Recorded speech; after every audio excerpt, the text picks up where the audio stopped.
India की number 1 choice Bharat matrimony.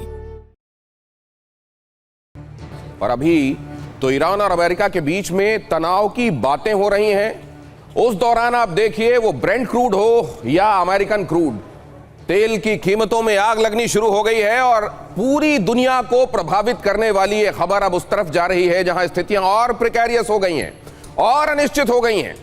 कल तक आप ये सुनते आए कि पेंटागन ने बता दिया है डोनाल्ड ट्रंप को कि हमारी मिलिट्री तैयारियां अटैक के लायक शनिवार तक हो जाएंगी। पूरी दुनिया ने इस बात का अंदाजा लगाना शुरू कर दिया कि शनिवार को तो इस बार हमला हुआ ही हुआ। लेकिन इसी बीच डोनाल्ड ट्रंप ने एक बात कही, अब उसमें ईरान के लिए राहत है या ईरान का तनाव और बढ़ाने वाली बात है, फैसला आप कीजिए। उन्होंने कहा कि 10 से 15 दिन के भीतर, ज्यादा से ज्यादा 15 दिनों के भीतर अमेरिकियों को पता चल जाएगा कि ईरान पर हमला होने वाला है कि नहीं होने वाला। और उन्होंने जो शर्तें रखी हैं, जिन शर्तों पर दस्तखत करने के बाद ही ईरान की जान फिलहाल छूटती हुई अमेरिका से दिखाई दे रही है, वो शर्तें बिल्कुल भी ऐसी नहीं है जो अमेरिका मानेगा।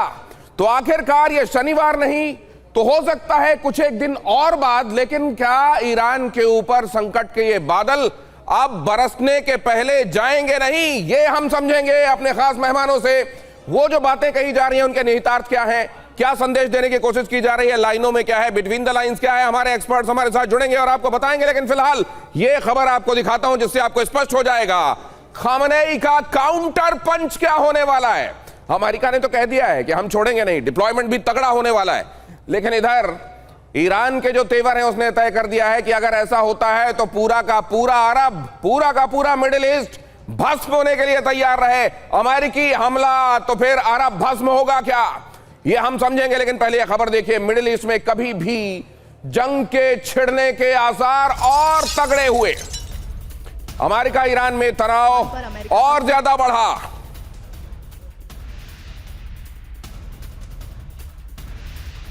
अब ये अल्टीमेटम देखिए, पहले जो कहा गया था अब उस बारे में नए शब्द उन्हीं खतरों को फिर से सामने लेकर आ रहे हैं। पहले जो कहा गया था वो ये कहा गया था कि हमारी तैयारियां पूरी हैं। सोर्सेस, वो अमेरिकी अखबार हो, वहां की न्यूज एजेंसीज हो, या खुद डोनाल्ड ट्रंप के तौर तरीके और कैरोलिन लेविट के इशारे, सब ये बता रहे थे कि शनिवार को अब तो ये समझ लीजिए कि ईरान पर हमला हुआ ही हुआ। लेकिन अब जो बातें कही जा रही हैं डोनाल्ड ट्रंप की तरफ से, कई बार ऐसा लगता है कि डोनाल्ड ट्रंप दुनिया को कंफ्यूज करके, भ्रम में रखकर अपना काम निकाल कर चले जाते हैं। क्या यही उनको अनप्रेडिक्टेबल बनाता है? क्या पहले किसी तरफ इशारा करना, कुछ दिखाना, दुनिया जब उस तरफ सोचने लगे तो अचानक दिशा बदलना, कुछ और बातें करने लगना, और इसी सब के बीच में अमेरिका के लिए, या कह लीजिए डोनाल्ड ट्रंप के लिए, जो सबसे ज्यादा मुफीद स्थिति होती है वो करवा कर चले जाते हैं। क्या डोनाल्ड ट्रंप? हमारे साथ जुड़ने वाले खास विशेषज्ञों से इस बारे में भी बात होगी। लेकिन जरा देखिए, 15 दिन में नहीं माने तो अंजाम बुरा होगा। जॉर्जिया जा रहे थे, एयरफोर्स 1 में बाइटें देने का एक चलन हो गया है। एयरफोर्स 1 से ही पूरी दुनिया के लिए एक तरीके से वो कोई एक बॉम्ब ड्रॉप करते हैं, स्टेटमेंट बॉम्ब। और यहां पर जो उन्होंने स्टेटमेंट दिया वो 10 से 15 दिन की मोहलत वाला एक तरीके से बयान था। अगर 10 से 15 दिन के भीतर ये बात नहीं बनी तो अंजाम बुरा होगा। या तो डील पर सिग्नेचर होंगे या ईरान के बुरे दिन आने वाले हैं। अमेरिका की शर्तें माननी ही होंगी, कहा डोनाल्ड ट्रंप ने। तेवर, शब्द और तरीका देख लीजिए। या तो बातें मान ली जाएंगी ईरान की तरफ से, या फिर ईरान का अंजाम बुरा होगा। ईरान पर हमले के लिए नई रणनीति की बात हो रही है। ईरान पर हो सकते हैं सीमित हमले, अब यह भी सुनाई दे रहा है। पहले तो लोगों ने यह समझा कि यह सस्टेन्ड कैंपेन को सपोर्ट करने के लिए इतना बड़ा डिप्लॉयमेंट हो रहा है। लेकिन अब जो एक्सपर्ट्स बता रहे हैं, मौजूदा तौर तरीके और इशारे, इंडिकेशंस जो मिल रहे हैं वो ये बताते हैं कि यह सीमित हमला हो सकता है। कुछ एक घंटों में मिसाइल हमले संभव हैं। वॉल स्ट्रीट जर्नल के हवाले से यह खबर है। वॉल स्ट्रीट जर्नल ये बात कह रहा है कि लगता है कि यह लिमिटेड कैंपेन होने वाला है। दुनिया को गैस करता छोड़ने की ये जो अदा है डोनाल्ड ट्रंप की, पूरी दुनिया सिर खुजा रही होती है, सिर खपा रही होती है ये सोचने में कि डोनाल्ड ट्रंप करने क्या वाले हैं। और यही इस समय हो रहा है। डोनाल्ड ट्रंप ने ऐसी तगड़ी डिप्लॉयमेंट की है, ऐसी डिप्लॉयमेंट जो 2003 के समय देखने को मिली थी या फिर अब देखने को मिल रही है। और ऐसी डिप्लॉयमेंट के बीच में पहले यह कहा गया कि शनिवार तक तो इस बार कहर बरपा ही बरपा ईरान पर, और अब कहा जा रहा है कि 10 से 15 दिन के भीतर भीतर या तो सिग्नेचर होंगे और या फिर ईरान का बुरा वक्त आने वाला है। क्या वाकई इसी तरीके का दबाव बना बनाकर ईरान को मुस्तकिल एक सिरदर्द देकर आखिरकार उन चीजों उन शर्तों के साथ दस्तावेजों पर साइन करा लिए जाएंगे जो अमेरिका चाहता है, या इस तरह का न जाने कितना दबाव और सैंक्शंस ईरान झेलता आया है। वो जानता है कि ये एक तरीके से फिर वही मनोवैज्ञानिक खेल खेला जा रहा है और वो अपनी शर्तों से झुकेगा नहीं। एक बहुत बड़ा सवाल है, आप सब इसका जवाब जानना चाहते हैं। मैं जानता हूं कि आप सब इसका उत्तर चाहते हैं कि क्या ईरान न्यूक्लियर प्रोग्राम के संदर्भ में, बैलिस्टिक मिसाइल के संदर्भ में, उस पर प्रॉक्सीज का जो आरोप लग रहा है उनके संदर्भ में वाकई वो जो दस्तावेज है उस पर साइन कर देगा, या फिर ऐसा नहीं होने वाला, और अगर नहीं होगा तो ईरान के ऊपर किस तरह की कार्रवाई होगी। फुल ऑन फुल थ्रोटल क्या अमेरिका इस बार हमला करने वाला है? ये लिमिटेड कैंपेन होगा? अगर होगा तो क्या सरकार वहां हटा दी जाएगी? सरकार यही रहेगी वेनेजुएला मॉडल में, जैसा आपने देखा कि वहां बहुत ज्यादा रद्दोबदल नहीं किया गया, लेकिन अब सरकार वो करने लगी है जो अमेरिका चाहता है। क्या होने वाला है? अगली खबर देखिए जरा। ईरान पर दबाव बनाने के लिए अमेरिका की रणनीति, शुरुआती हमलों के बाद भी ईरान नहीं संभला तो फुल स्केल वॉर होगा। प्रस्ताव को ट्रंप की मंजूरी मिलने का इंतजार, मंजूरी मिलते ही मिसाइल हमलों की आशंका, जैसे ही मंजूरी मिलेगी मिसाइलों से हमला शुरू हो जाएगा। वॉल स्ट्रीट जर्नल के हवाले से खबर, पहले जो बात बताई मैंने आपको उसको थोड़ा और इलैबोरेट किया, किस तरीके से होगा। शुरुआत में लिमिटेड कैंपेन होगा, और अगर ऐसा है कि उससे भी बात नहीं बनी तो full throttle full scale war की तरफ भी बात जा सकती है। अब इसी का और एक पहलू दिखाने वाली खबर, इस समय जो आप तस्वीरें देख रहे हैं, डोनाल्ड ट्रंप को देख रहे हैं, आप देख रहे हैं जे.आर. फोर्ड को, वो जो दुनिया का सबसे खतरनाक और सबसे बड़ा एयरक्राफ्ट कैरियर माना जाता है और जो कैरेबियन से मिडिल ईस्ट की तरफ रवाना हो चुका है। आप साथ में यह भी जानते हैं कि वहां एक बहुत बड़ा कैरियर स्ट्राइक ग्रुप पहले से मौजूद है, अब्राहम लिंकन। उसकी मौजूदगी बताती है कि इस बार ट्रंप कुछ सीरियस करने वाले हैं। लेकिन क्या यही ट्रंप की अदा है कि इतनी खतरनाक डिप्लॉयमेंट कर दो कि ईरान को यह सपने में भी न लगे कि यह केवल मनोवैज्ञानिक दबाव बनाने के लिए? अगली खबर देखिए, खामनेई की ट्रंप की खामनेई को ट्रंप की बड़ी धमकी देखिए। खामनेई को ईरान की सत्ता से हटाने का संकेत भी दिया।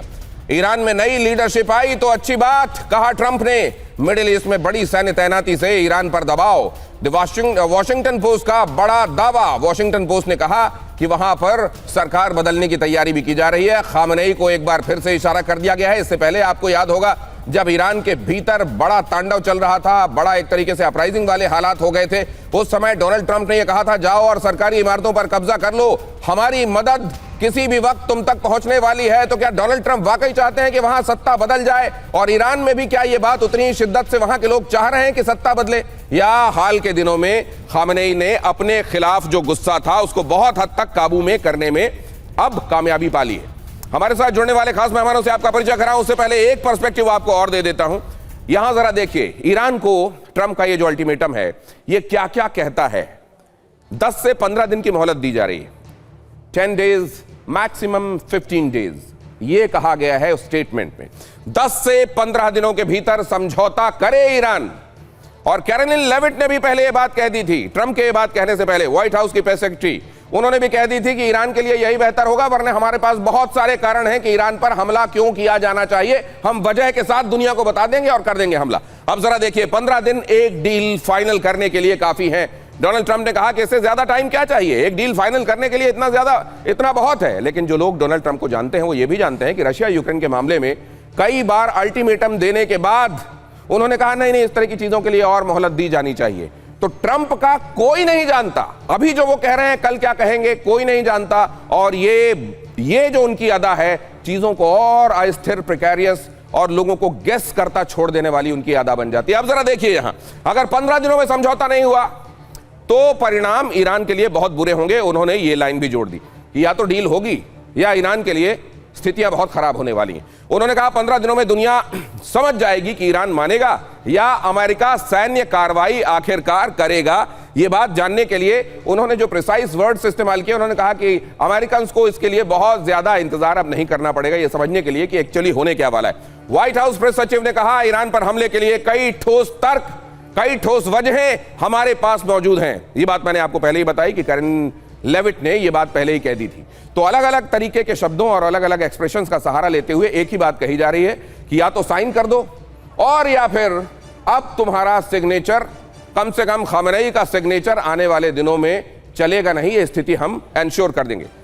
हमारे साथ जनरल के सिन्हा आज की इस चर्चा में जुड़ रहे हैं, हमारे साथ अचल मल्होत्रा साहब जुड़ रहे हैं, जो कि खास तौर से इस इलाके की राजनीति को बहुत अच्छे से समझते हैं। भारत के राजदूत की हैसियत से कई जगहों पर वो भारत को रिप्रेजेंट कर चुके हैं। मुकेश कौशिक, विदेश मामलों के जानकार, आज बड़े दिनों बाद उनसे भी भेंट हो रही है, उनका भी स्वागत है। पूर्णिमा नाथ जी हमारे साथ इस चर्चा में जुड़ रही हैं। अमेरिका में जो